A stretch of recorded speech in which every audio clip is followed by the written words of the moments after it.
Welcome back everybody. We are in question number 9 now.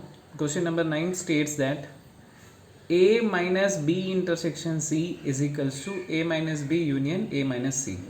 So today we are going to see all the Venn diagrams. So 9 and 11 both are Venn diagram. We will complete in this video. We start the answer by writing the given De Morgan law and we write this as LHS. This is LHS. And by drawing ABC, because there is ABC set, so we have to represent this as AB and C like this, and then first we find B intersection C here. This is how we find the intersection part of B and C. This is B intersection C. Now you can see the second part, that is A minus B intersection C. So we leave the B intersection C part from A. So we are left with this. Okay, this is our second diagram. Now coming to right hand part. So our right hand part states that A minus B union A minus C is equals to the third part. We find first A minus B. So in A minus B we will shade only the portion left over from A. Okay, so this is A minus B. Then we come to A minus C. So this is how we shade for A minus C. Then the last part is A minus B union A minus C.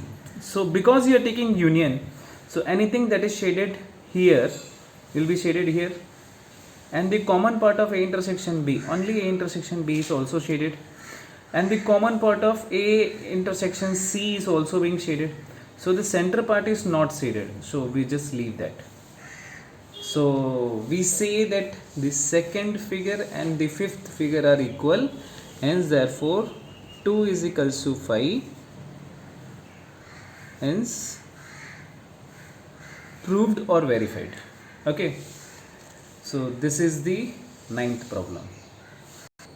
Now we find first the LHS.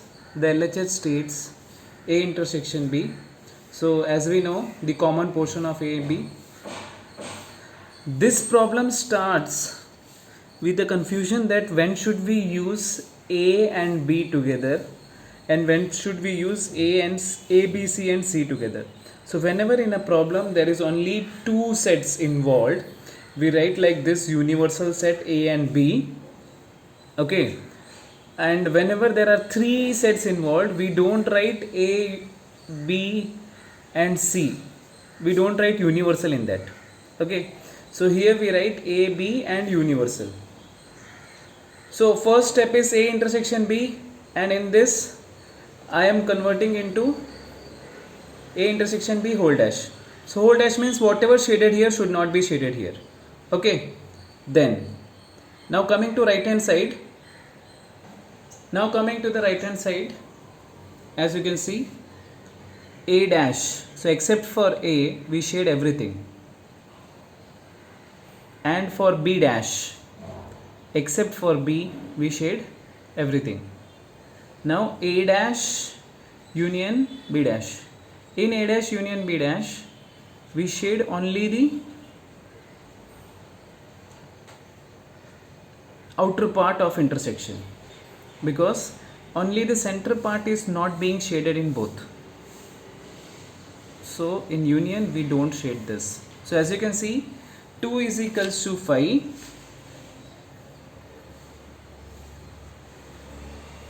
hence proved.